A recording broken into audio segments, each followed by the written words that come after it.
If you're thinking about growing out your hair, this might be the best time to do it. With the colder months, most of us can go through the awkward stage by wearing lots of hats and having lots of patience. But if you want to have your perfect hairstyle as quickly as possible, then I have 5 tips that will ensure that your hair grows as fast as possible, starting by taking daily supplements. But what are hair supplements and why should you take them? It's simple. It's like having specific ingredients that your body needs in order to grow your hair faster.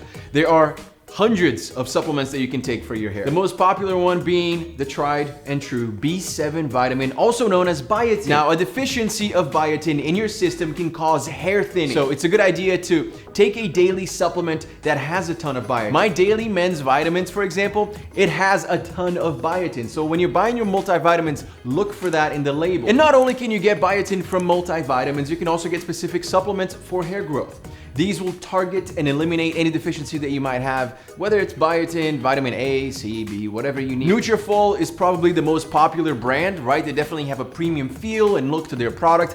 However, they do carry a pretty hefty price tag of $80 a month. And you're not really supposed to see any results until month 3, which means you're gonna spend around $240 just to start seeing the results. Now, I'm really pumped because I've been working to create my own hair growth supplement with Forte series, and that's gonna help you guys have strong, healthy hair. We're in the final stages of launching it, so keep your eyes peeled. But I wanted to ask you guys before anything else, do you like this packaging here? How do you feel about this bottle design? I feel like it's missing something, so I wanted to open it up to you guys in the comments, because at the end of the day, it's kind of our brand. I always ask you guys for feedback. So let me know what you guys think. This is not final, but I would love your help with the final design of this bottle. My next advice to you is to only trim when necessary. Let your hair grow as much and as long as possible without trimming it. Only trim it when your ends are getting split or damaged, and you do that not to make your hair grow faster. Some people think that by trimming your hair it grows faster. That is not true. But to stop the hair from splitting any further. So if you cut the split ends, they won't continue to split and fall off or break off. Most guys need a very light trim every 3 to 5 months when you're growing out your hair. That's it. And if you take really good care of your hair, you might not even need to trim it at all. When I grew my hair out, a year and a half ago, 2 years ago, I actually got 2 very light trims in a period of 15 months. So I went a while and my hair felt fine. Trimming the hair is just gonna help you get through that awkward stage, right? It gives your hairstyle some shape. It makes it easier to manage.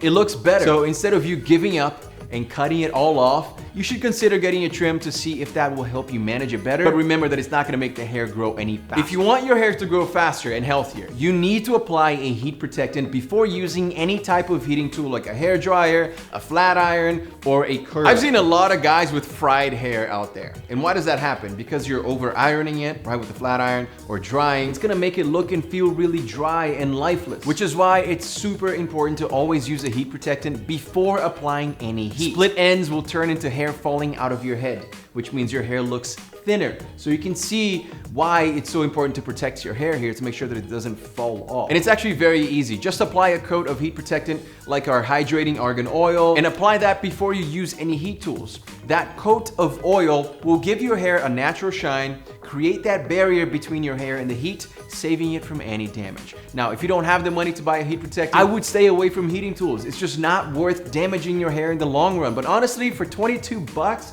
you can see why so many people gave this product a 5-star review. It immediately makes your hair feel softer and healthier, and it smells incredible. I'm gonna leave the link to the Forte Series Argan Oil below, but it's forteseries.com. The next tip that I have for you is to skip the color.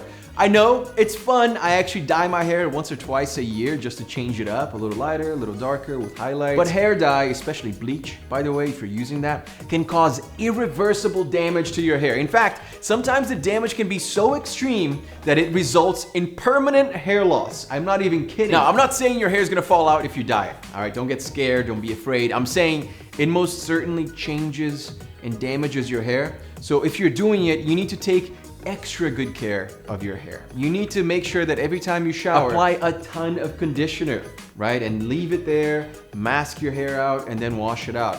Heat protectants before blow drying. Taking these supplements that we discussed earlier. If you're going to dye your hair and you want it to look healthy and shiny, take good care of your hair. By the way, you know what makes your hair really healthy? Hitting that subscribe button below, because I am going to help you every step of the way. I have so many guys, I've been doing this for a while. I have thousands of videos, so hit that subscribe button below, go through my catalog of videos, and trust me, your hair will look so much better. I would also recommend you start applying hair masks at least once a week. Now, a hair mask is just a great way to not only keep your hair feeling smooth and looking shiny, but it's also great in building the strength, resulting in that thickness and durability of your hair, which is key when you're growing it out. You can buy one from a hair product brand out there. You can make your own. You know, I like to use coconut oil. To me, it's just one of the best hair masks ever. I do this when my scalp is feeling or looking extra dry. When my hair has seen better days, then I know it's time to lather up some coconut oil on my hair and scalp. And within an hour, it's going to feel stronger, it's going to feel healthier, and it's gonna have a nice shine to it. And here is the thing. Most guys don't do hair masks. I don't know why, man, because it feels amazing. It works. It's easy. It's like you get your hair wet, you put some mask into your hair and onto your scalp, you wait it out, your hair's gonna feel amazing, and then you just wash it out. It's the simplest thing, and you notice the difference immediately. Now, I have one final bonus tip for you guys, and that is, feel free to indulge in a nice scalp massage once in a while. That's right, it's as easy as that. Why? Because actually massaging your scalp stimulates blood flow to that area, which then stimulates hair growth. So it actually makes your hair grow faster. So, you know, if you have a girlfriend, if you have a partner, and you like scalp massages, this is a great excuse. I'm just trying to grow my hair out. Can you just please help me out? Massage my head for 30 minutes, please. That's not a bad Sunday afternoon. Guys, check out forteseries.com for all of the best men's hair products that you can get, and subscribe to my YouTube channel if you want to learn more. Thank you so much for watching. I'll see you again soon.